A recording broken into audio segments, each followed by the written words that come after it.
Hello, my name is Pramila Devineni, and I'm the product manager for Asset Management X, the newest asset management offering from Micro Focus. Today, as part of this session, I'll give you a quick demo and walk you through some of the core capabilities of Asset Management X. So let's get started. The first module that I'm going to touch is Service Asset and Configuration Management. This natively included asset and configuration management gives you an overview of assets in your organization, conveniently grouped into asset cards by type. Plus, you can see how any asset in your portfolio is contributing to critical business service delivery to help you plan a retirement or a replacement strategy.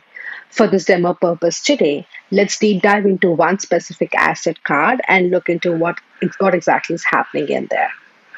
So I'm going to choose an asset card of type servers, which belongs to devices.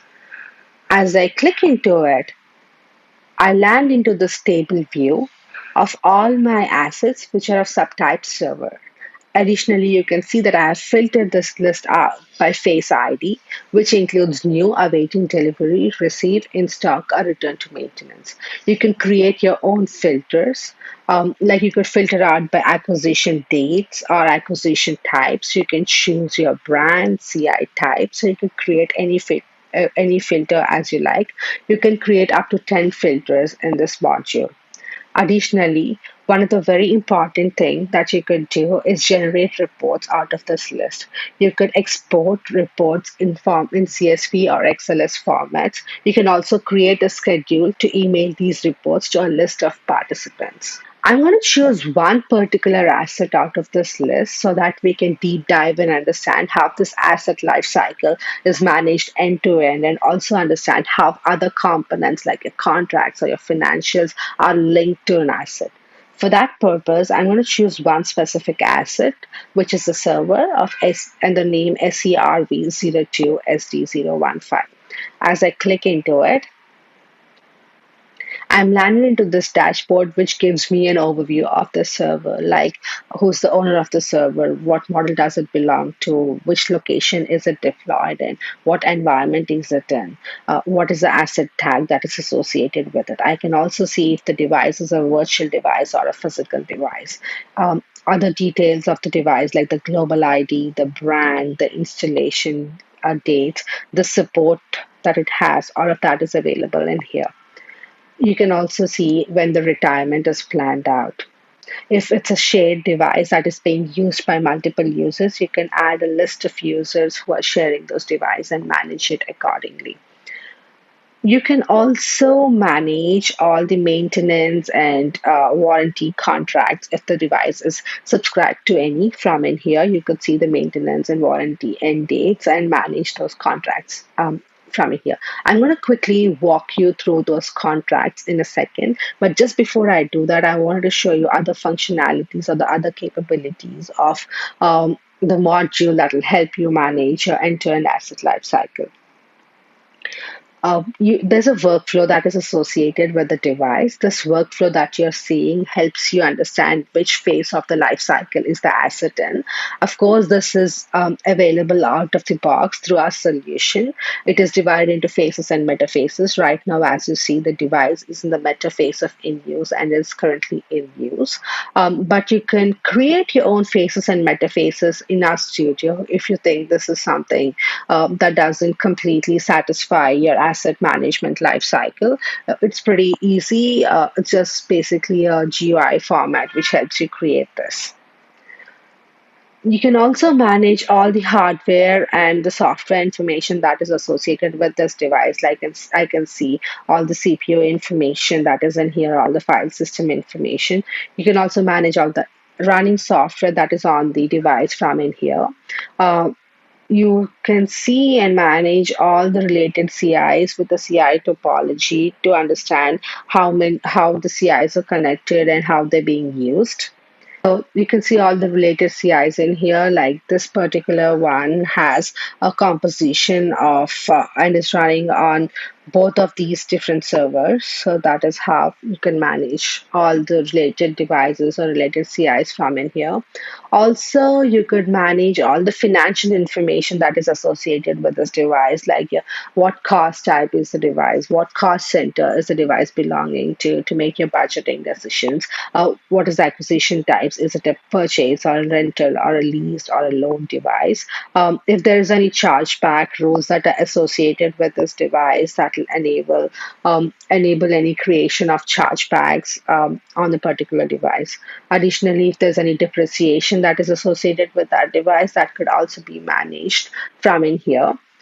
You can create expense lines from in here if there's a chargeback, if this device is part of a subscription which is going to be used by other parts of your organization. You could definitely create your expense lines from in here, and that will help you understand how much of what is the expense in managing the device. I will walk you through expense lines in a second and show you how you can do both incurred as well as predicted expense lines. But going back to what we was talking about, contract management of this device, like I said, you could manage different types of contracts that are associated. Like for this particular device, I have a maintenance contracts. So let me go ahead and show you the contract that is associated, and let's see how that contract life cycle is managed and how you could see that contract associated with it. As we land into this contracts, we're treated with a contract dashboard, which gives an overview of the contract by itself and its life cycle. So we could see the name of the contract number, the vendor it belongs to, when is it effective from, and when is the contract expiring on. If it has any parent contracts, that could also be seen in here. We could also see the financial information that is associated with this contract, like the price, the recurring cost, the currency, the payment time terms, the cost center it belongs to, the cost type it belongs to, and all of that. You could set your own notification periods to get reminders on the contract expiration. Right now, I set a reminder for 60 days and then 30 days. So I get two notifications, 60 days and 30 days before my contract expires. I choose this contract to be an automatically renewed contract, but also said that you could cancel the renewal 30 days before. You can also add any attachments that are related to this contract, like if you have any attachments that are associated. Let's go ahead and look into the workflow of the contract. The contract by itself has a workflow that is associated with it. Right now, this particular contract is in the meta phase of active and it's an execute. Later, it would go to close once the contract is closed. But of course, again, this is completely configurable and you could create your own phases and meta phases as you see fit for your organization. You could also manage all the related contracts that are associated, like if it has a parent contract, you could see the parent contract, you could see all the related contracts that are associated with it. Any TNCs could be put in here. Also, any financial information that is related to this contract could be put in here. Like if this contract is being used by multiple devices and it generates an expense lines, you could manage all of that from here. Of course, there's a history for audit purposes to track changes that is happening on that particular contract. So this by itself is the contract life cycle, and we can see all the different things that are associated with the contract. Additionally, you have an other view if you go into the contract management homepage by itself, and that view gives you an overview of all contracts by its state. Like you could see the 4 contracts that are expiring this month versus there are 3 contracts that are expiring in the next 3 months. You can see what is coming effective into next month. So this gives you a summary or a dashboard view of your entire contract homepage. Now let's go back into our specific device and see the other components that are associated with the device. Now that we have seen the contract and how it's associated with the device, how you could manage a contract or add more contracts to this particular device, let's go ahead and look into the financials that are associated with this contract. So as we have seen before, this contract has a depreciation and the residual value of 600. So let's go ahead and deep dive into financial management and understand. The financial management module in Asset Management X will help you understand how assets and budgets, cost centers, budget lines, and expense lines intersect, as well as how assets depreciate over time with net value stimulations. So this particular depreciation, we could see the residual value date. You could also see how the depreciation terms are calculated, the basis for the depreciation scheme. This is linear. You could choose geometric or sum of digits. The depreciation duration and the date when the depreciation starts. You could see all assets that are basically using this particular depreciation, like our particular server, SERV02 SD015 is also linked to it. Apart from managing depreciation, you can really do some very cool things with financial management. It is particularly very helpful to understand your budget allocated versus spent. So let's go ahead and look into budgets for that purpose and see how budget allocations and spends work together. So this gives you an overview of all budgets in your organization, however you configure it. For our particular example, I'm going to pick the Micro Focus R&D's 2022 budget. As I land into this budget, I could see, what budget center it belongs to, what specific code it has. I can also see all the budget lines that are associated with this particular budget. This particular expense versus budget analysis chart will provide me a quick and easy way to see my budget status of this particular status. You can also review the budget remaining in each quarter and future quarters to determine how many licenses or how many purchase decisions could you do without asking for any additional budget. For example, if you look at software Q3, I could see that there's a remaining budget of 42,000. Probably this will help me make my purchase decisions to procure additional servers very easily. Along with managing your budgets, depreciations, costs, and cost centers, you can also get an in-depth view of your expenses and how expenses are incurred at a cost center level. Let's go ahead and look into it. For this purpose, I'm going to go into my expense lines. So this expense lines gives me an overview of all expenses that are incurred in my organization, grouped at a cost center level. Let's go ahead and filter it out by particular cost center to better understand the spend. I'm going to choose cost center MF CIO office. I'm going to group by that. So right here, you can see all the expense lines that are incurred on MFCIO office. You can see they're both debit and credit expense lines. If you have any subscriptions which would generate some revenue on top of it, that is also available here. You can see the cost type, if it's service or hardware or IT infrastructure, whatever you have defined it to be. You could see the cost parent type, what is incurring it, like this particular contract is a debit, whereas this device is actually creating a credit.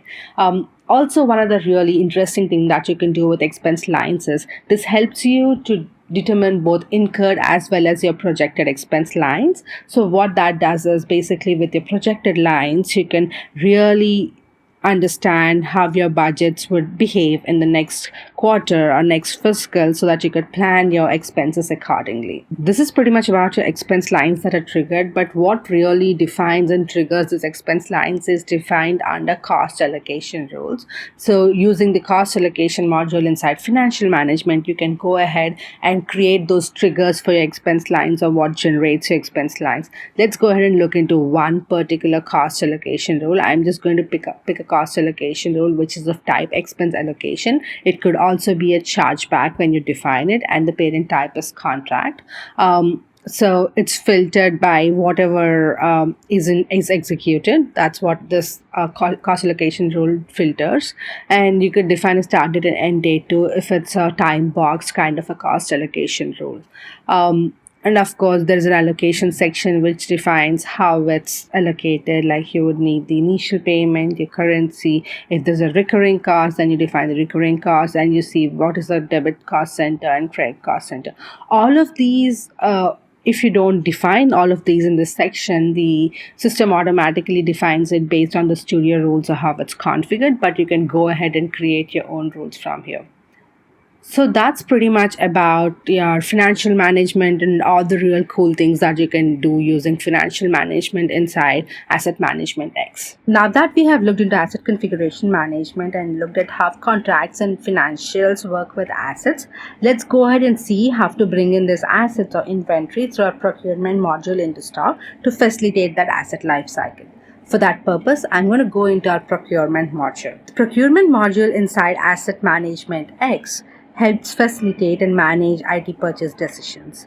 This is basically an integrated solution from where you could create your vendor catalogs or catalog items and publish them as service offerings. You can manage purchase orders, receiving items and slips, and also perform stock management all through automated processes. If your organization is using an external procurement system like, say, SAP, you can complement that with procurement module inside Asset Management X to quickly move assets into stock. Just to run through a use case and understand this module much better, let's go ahead and create a purchase order. I'm going to say that I'm running out of HP Blade servers and I'm going to add more. So I'm going to go into my purchase orders, click on new, create a new purchase order. Let's call it HP Blade servers.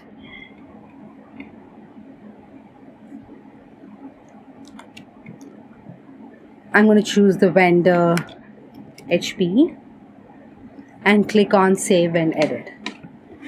So this takes me to my purchase order page. So this is the purchase order I just initiated. I'm doing it with a manual type.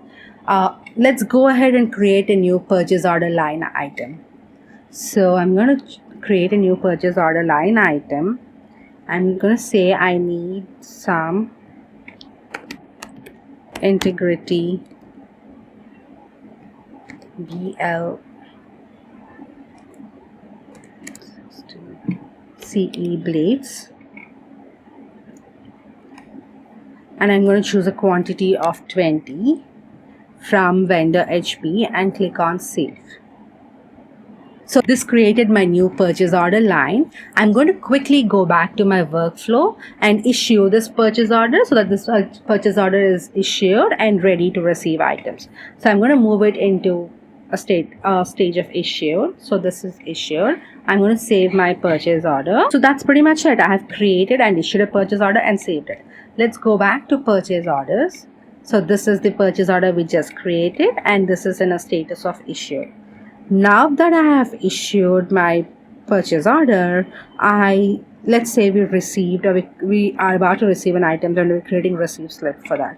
So let's go into receiving slips and create a new receiving slip. For a use case, we will do this manually, but this could be done in an automated way. If you're using any integrations, you can avoid all this process and bring your data or your received items directly through integration from a procurement system like SAP. Let's go ahead and say that I partially received some of those items. For that purpose, I'm going to go ahead and create a new purchase order. So I choose the purchase order HP Blade servers.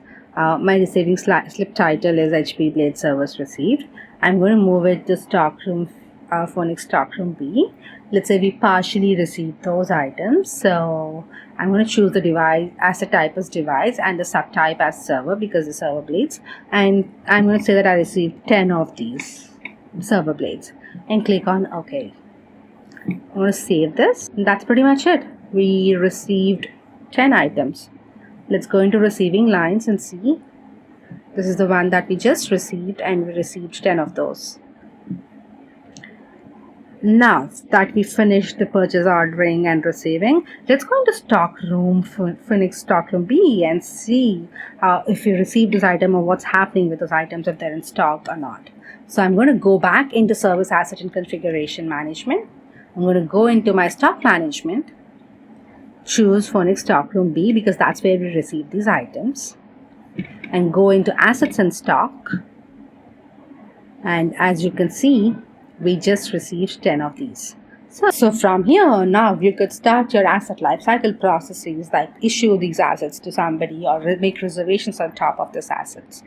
So this is pretty much about procurement management and how you could actually initiate the entire process and manage right from your asset purchase order creations to receiving those items and easily moving them into stock. Again, just to re-emphasize, all of this could be done in a more automated fashion. I just choose a manual way so that I could demo this more efficiently. Now that we have looked into asset lifecycle management and all the components that are associated with it, like your procurement management or your financial management, your contract or your vendor management, let's look at the other side of it where you could really manage your softwares or software compliance to ensure that you're ready for any vendor audits that are related to your software licenses or deployments. So all of that happens inside software asset management. As you land into software asset management, you're treated with this dashboard. This dashboard gives you an overview of all deployments in your organization, including the compliance status and the most at-risk products, assessed based on the latest compliance reports. So as you could see the compliance trends in your organization for the past 6 months. You could see what are the top 5 products at risk where you really don't have the required number of licenses, or what are the top 5 products that you're overspending where you really have more licenses but less consumption. This will actually help you make all those purchase decisions wisely. As of today, we support out-of-the-box vendors including Adobe, Microsoft, Oracle, and VMware. We also let you bring in your consumption information through IBM ILMT or through SCCM deployments. So we let you bring in that information into software asset management to calculate the compliance and ensure that you have the right licenses.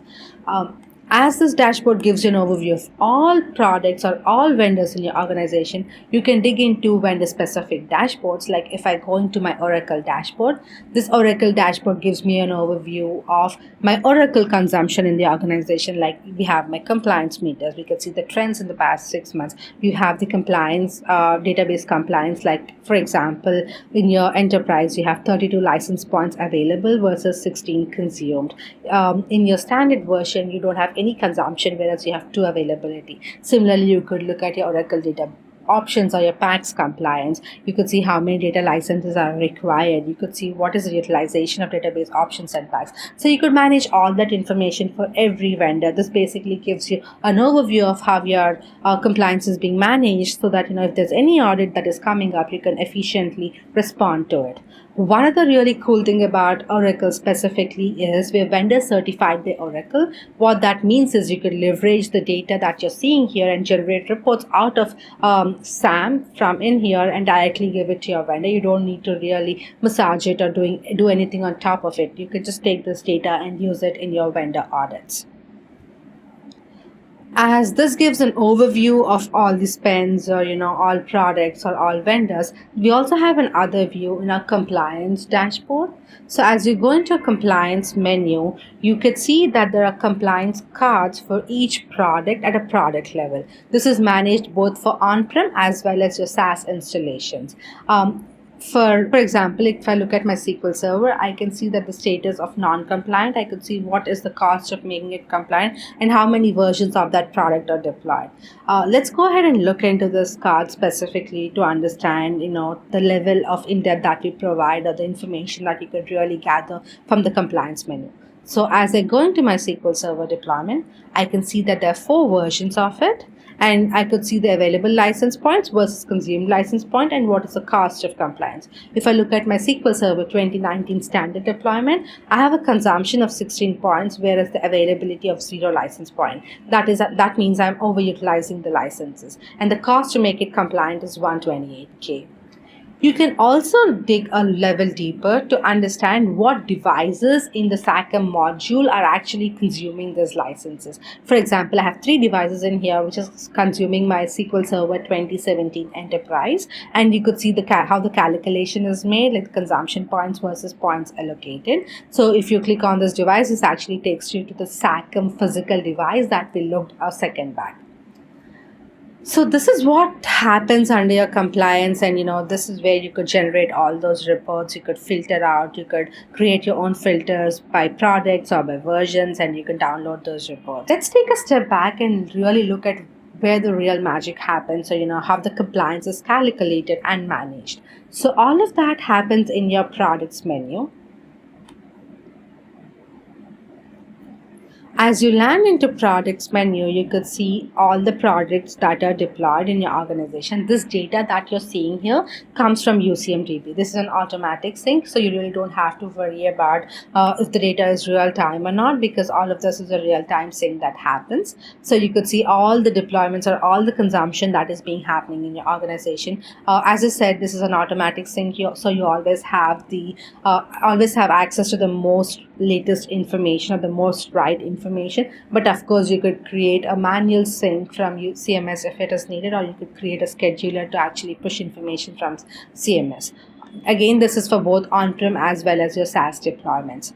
Let's go ahead and look into one specific product and see how that license rules and all of that are applied on this product and understand the consumption calculation. So I'm just going to go ahead and continue with using SQL Server because that is what we picked in the last example. So as I go into my SQL Server, I can see all the versions that are being deployed. I could see if it's a production environment or not, if it's a managed product or not. So at the same time, you could see license rules that are being applied on this product. So each version can have its own license rule, or you can have one license rule per product. It is completely up to the organization or how they work with. So for all the products or all the vendors that we support out of the box, like your Adobe or your Microsoft or your or Oracle or VMware, we provide license rules also out of the box, and they're updated periodically. But of course, you have the ability to customize those license rules if if your consumption is in a different process. We really have one other interesting feature which is called as license compatibility metrics. The main purpose of the compatibility metrics is to ensure that you have right number of licenses and utilizing the right number of licenses. For example, if you have 2019 enterprise licenses and 2017 enterprise licenses, and if you're out of 2019 enterprise licenses, what you're saying here is, okay, use my 2017 licenses instead. So this is for both downgrade as well as upgrade paths. You could either use one level up or one level down, and this is basically a GUI that you can drag and drop and create those licenses or create those metrics or the tree charts. So this is how your licenses or your license compliances are calculated. We take the consumption information from UCMDB. We apply license rules on the available license points and calculate the compliance from products that you're seeing on those compliance dashboards. Let's go ahead and look into licenses, license rules, and license metrics just to give an overview of how really things work. So I'm going to start with license metrics. So we do have license metrics per vendor, and as I said again, for all the products that we support out of the box, we provide you license metrics, but you can always create your own license metrics or license rules. So these are all the available license metrics per vendor that we have. Similarly, we also have license rules. The license rules that you're seeing here again are provided out of the box, and they're updated periodically with every release to ensure that we are using the right methods to calculate the compliance. You could go ahead and create your own license rules or clone license rules or edit the script and do make changes on it and just validate the script before actually moving it into production or applying it against a product. We also store all the available licenses or the licenses purchased information under our licenses module. So this licenses module shows you an overview of all the licenses that are purchased in the organization. You could import this data in multiple ways. You could have an API integration to bring in this data, or you could do a CSV update of the available licenses or the manual update. So you could choose any of the methods to actually bring information about the available licenses into the system from in here. Let's go ahead and just look into one particular license and see how or what you could really do with it. So again, you could put the total number of rights. You can have an asset tag if there's any. You could have an owner. You could put a license model. If there are any contracts associated with the license, again, you can have those license contracts associated in here. License has its own workflow. It could be new or it's received, or it could be a pool license. All of that. You could manage all the workflow of that license from in here. So that's pretty much about software asset management and how compliance is calculated. Of course, you could export all the reports that you're seeing in here into your CSVs or your Excel exports to manage the compliance and share those compliance dashboards. But the dashboards really give you a quick overview of your software compliance and how actually consumption is being happening in your organization.